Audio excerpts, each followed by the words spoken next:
बैठकर भगवान शिव जी से अपने मन की बात को कहें। दिल से बाबा से प्रार्थना करें, दिल से विनय करें। जहाँ जगह मिले वहाँ बैठकर बाबा को अपने मन का भाव व्यक्त करें। भगवान शिव से अपने मन का भाव व्यक्त करें। दिल से बाबा से प्रार्थना करिए, दिल से विनय करिए, निवेदन करिए।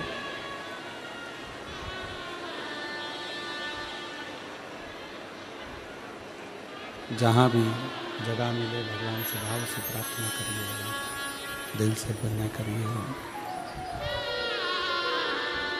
कार्यकर्ता भी कुछ देर बैठकर भगवान से कार्यकर्ता भी भगवान से विनय करें, निवेदन करें, विनती करें। जहाँ जगह मिले वहाँ बैठकर भगवान शिव से अपने मन के भाव, अपने मन के विचारों को बाबा से विनती करें। आज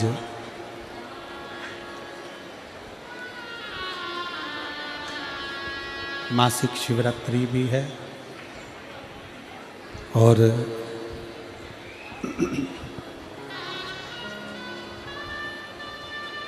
कथा का छठा दिवस भी है। छठे दिवस की शिवरात्रि का क्रम भी है। दिल से बाबा को प्रार्थना करना है, दिल से विनय करना है, निवेदन करिए। जहाँ जगह मिले वहाँ बैठकर भाव से बाबा से अपने मन के विचारों को कहिएगा। सब साथ में बोलिएगा, साथ में निवेदन करिएगा।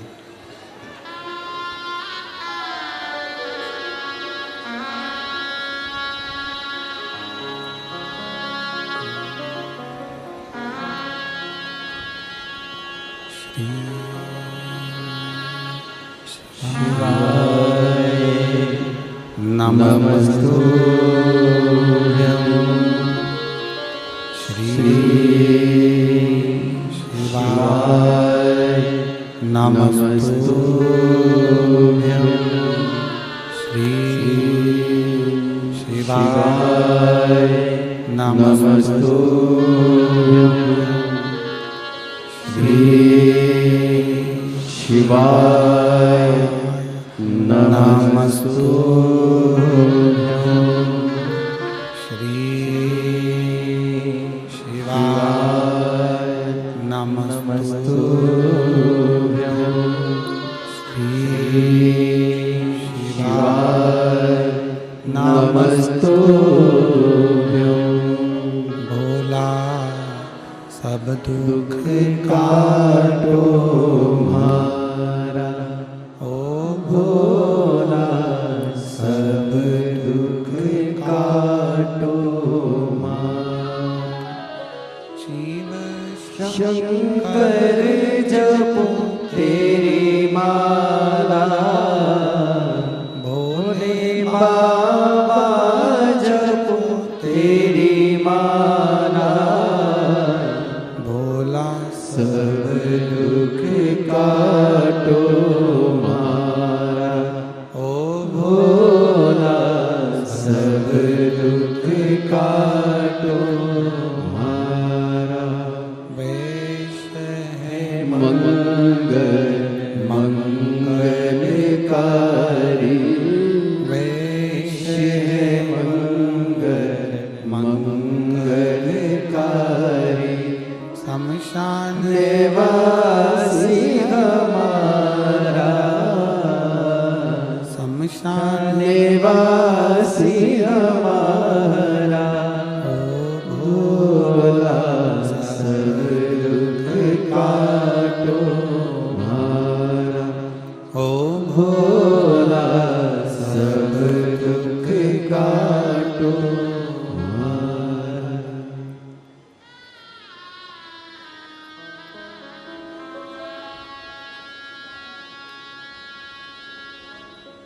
भगवान देवाधिदेव महादेव घड़दानी त्रिकालदर्शी कैलाशी अविनाशी भगवान शिव जो संपूर्ण जगत का कल्याण करने वाले हैं, ऐसे देवाधिदेव महादेव शिवलिंग के स्वरूप में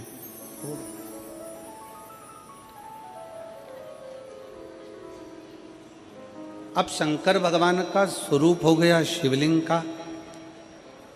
पार्वती मैया उनको उठा ली हाथ में। माँ जगत जननी ने अपने सीधे हाथ में भगवान शंकर के शिवलिंग को उठाया, पहुंच गई अपने पिता के घर में।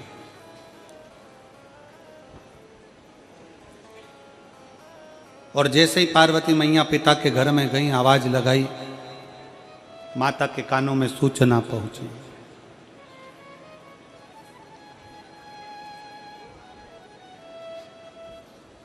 मां जगतजननी के कानों में सूचना पहुंची, माता मैनावती के कानों में सूचना गई और माता मैनावती तुरंत अपना राज महल छोड़कर पार्वती जी की अगवानी करने के लिए आई, दौड़ कर आई। और जो माता पार्वती जी को देखा तो देखकर माता मैनावती थोड़ी देर स्तुप्त हो गई।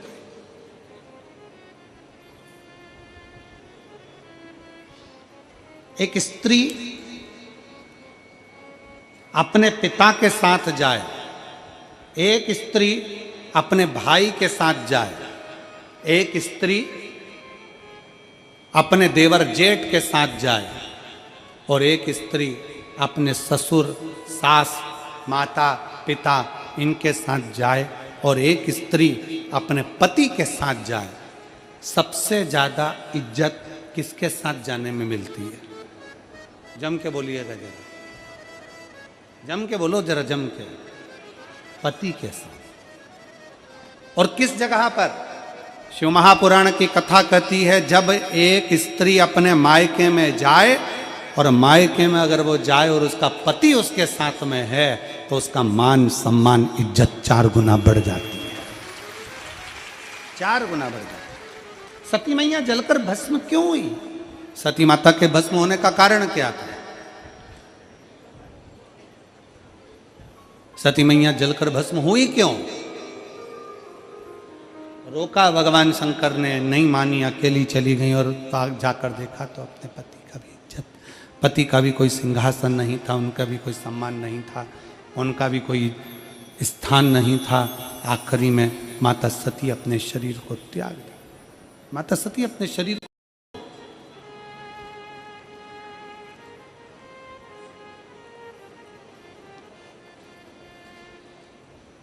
मैनावती स्तुब्ध हैं,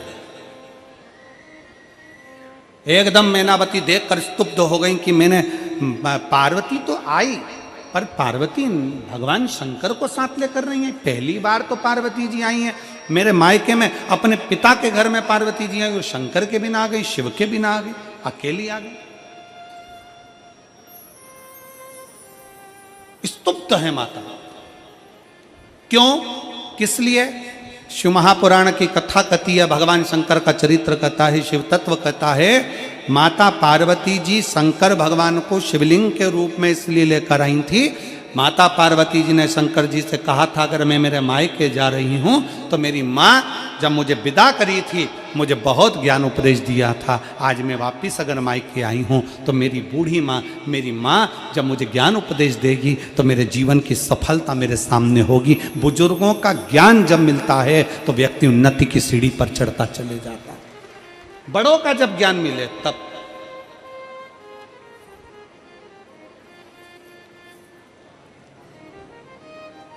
जब बुजुर्गों का कोई तजुर्बा मिले, ज्ञान मिले तो उन्नति की सीढ़ी पर चढ़ता चले जाता।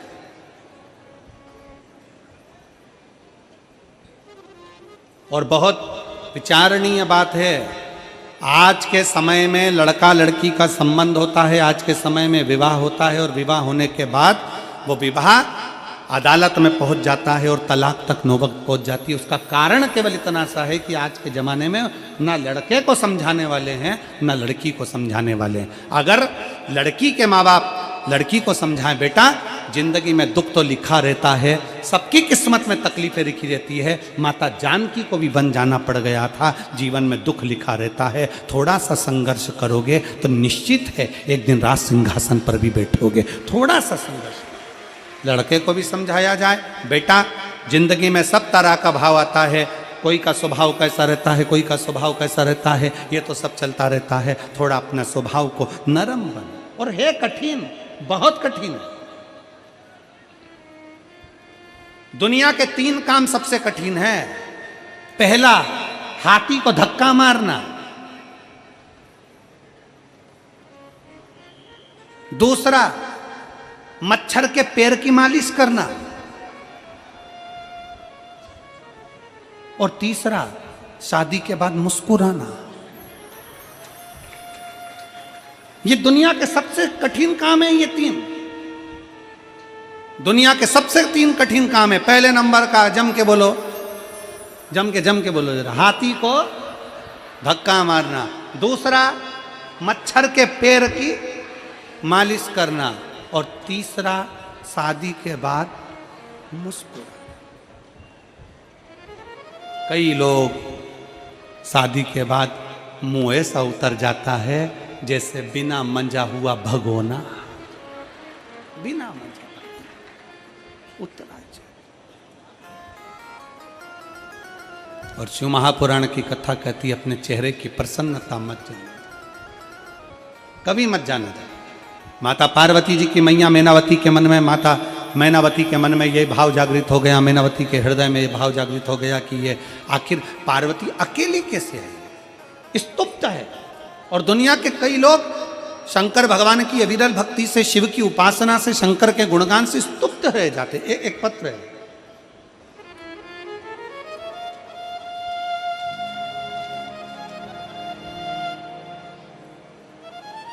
मेरा नाम संदीप कुमार मरावी है, पिता श्री पुन्नीलाल मरावी, ग्राम उपका, जिला बिलासपुर, छत्तीसगढ़ का निवासी हूँ। कहीं बैठे हों तो हाथ हिलाइएगा, अगर कहीं बैठे हों तो हाथ हिलाइएगा। मेरा नाम संदीप कुमार मरावी है, पिता श्री पुन्नीलाल जी मरावी है, ग्राम उपका, जिला बिलासपुर, छत्तीसगढ़ से हैं। हाथ हिलाओ एक बार, आ जाओ बेटा, आ जाओ, एक बेलपत्र ले जाना, आ जाइए। बाबा, ये मेरा मोबाइल नंबर है, पत्र को आप लोग एलईडी पर पढ़ सकते हैं। मैं बाबा की महिमा का क्या गुणगान करूं गुरुदेव। उन्होंने मुझे और मेरे परिवार को फर्श से अर्श पर लेकर आ गए हैं। मेरे शंकर मुझे जमीन से उठाकर आसमान तक लेकर आ गए। एक गरीब परिवार से हैं गुरुजी। मेरे पिताजी मिस्त्री हैं और मेरी माता जी मजदूरी करती है। उन्होंने मेरी पढ़ाई के लिए अपना तन मन सब समर्पित कर दिया, परंतु प्रतियोगी परीक्षा में लगातार 4 वर्ष प्रयास के बाद सफलता नहीं मिली। मैंने पढ़ाई छोड़ दी और बाजार में हल्दी मिर्च बेचने का कार्य प्रारंभ किया। लोगों के ताने आने लगे, इतना पढ़ा लिखा कैसे कैसे काम कर रहा है। हमारा मन उसमें भी नहीं लग रहा था गुरुदेव, क्योंकि जिससे मुझे लगाव था उससे ही पूरा होने था। मैं पूरी तरह से हताश हो गया। तब नवंबर 2023 में हमारी माताजी और पिताजी ने आपकी कथा टीवी पर सुनी और एक बार बाबा पर भरोसा रखकर पुनः तैयारी करने की हिम्मत दी। गुरुजी, हमने बाबा पर भरोसा रखकर तैयारी प्रारंभ कर दी। दुर्ग कोड़िया में वहां की कथा पंडाल में बैठकर श्रवण किया। बाबा, आप कहते हो कि पंडाल में बैठने वाले की मुराद शंकर जी पूरी करते हैं। मैंने कौड़िया की कथा जाकर पूरी सुनी और बाबा को नमन कर कर वहाँ से सीहोर चले गया। वहाँ से सीहोर गया, सीहोर बाबा को दोनों जगह पर प्रार्थना करी।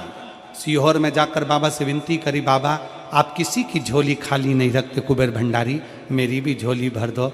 मेरे पापा मिस्त्री हैं, मेरी माँ मजदूरी करती है।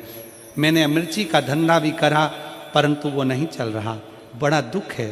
गुरुजी, बाबा की कथा में पंडाल में बैठकर सुनता, सफाई करता, झाड़ू लगाता, विनय करता। गुरुजी, नवंबर 2023 में छत्तीसगढ़ लोक सेवा आयोग की पुनः भर्ती निकली। मैंने बाबा पर भरोसा कर कर आपके कहे अनुसार पढ़ाई को 4 गुना कर कर बेलपत्र शहद में लगाकर शिव जी को चढ़ाकर शहद में लगी बेलपत्र शंकर को लगाकर पशुपतिनाथ का व्रत करा और इस परीक्षा का मैंने एग्जाम दिया। मैं बाबा को आज धन्यवाद देने के लिए आया हूं कि एक मिस्त्री का बेटा, एक मजदूरी करने वाली माँ के बेटे को आपकी शिव पुराण ने मंजिल तक पहुंचा दिया और मैं 29 नवंबर 2024 को मुख्य कार्यपालन अधिकारी के पद पर नियुक्त हो गया। मैं बाबा को यहाँ धन्यवाद देने के लिए आया कि मेरे बाबा ने मुझे इतना बड़ा पद दे दिया कि मैं उनका कभी ऋणी नहीं हो सकता। लाइन लिखी है, आप और हम गुनगुनाते हैं। कोई जल्दी बनता है, कोई लेट बनता है, पर बाबा को जल चढ़ाने वाला एक दिन सेठ जरूर बनता है। शिव तत्व है, शंकर ओघड़ी है। एक पत्र और है बड़ा सुंदर,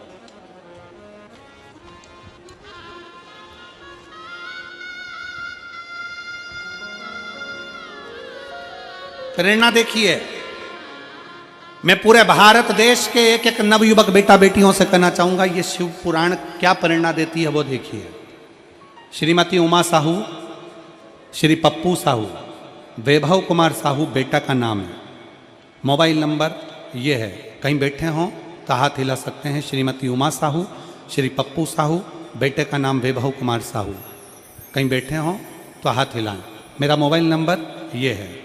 धर्मनगर पचपेड़ी नाका रायपुर शिव मंदिर के पास रहती हूँ, कहीं बैठी हो तो हाथ हिला सकती हैं। कहीं बैठी हो तो हाथ हिलाएंगे। मैं एक लोटे जल का वर्णन करना चाहती हूँ। मेरा बेटा जब 14 साल की उम्र में था तब गलत संगत में पड़ गया था, हर तरह का नशा करता था। ऐसा कोई नशा नहीं था जो मेरा बेटा नहीं करता हो। हम सभी बहुत परेशान रहते थे। गुरुदेव, मैं कभी बाबा के मंदिर नहीं जाती थी।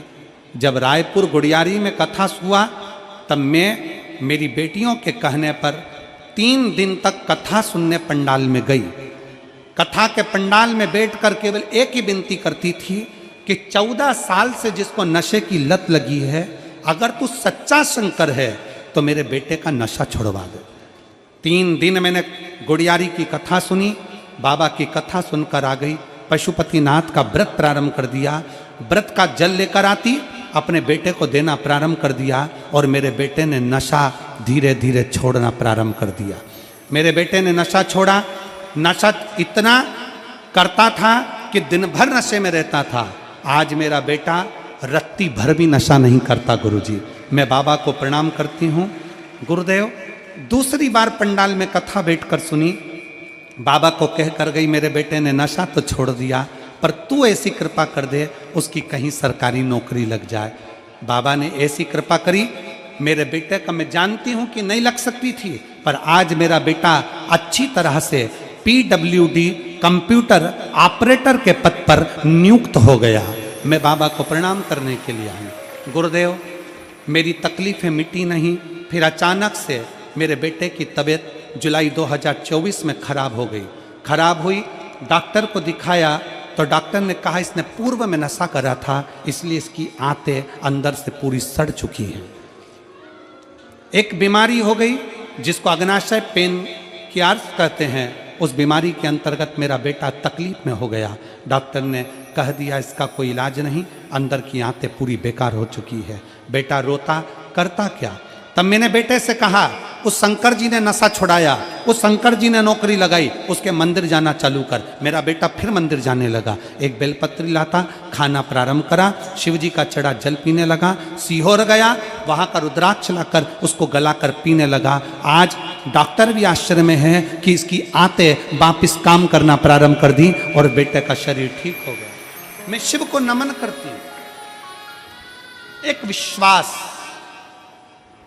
एक भरोसा, एक दृढ़ता शिव के प्रति प्रबल हो। और मेरी जीजियों, मेरे जीजाओं,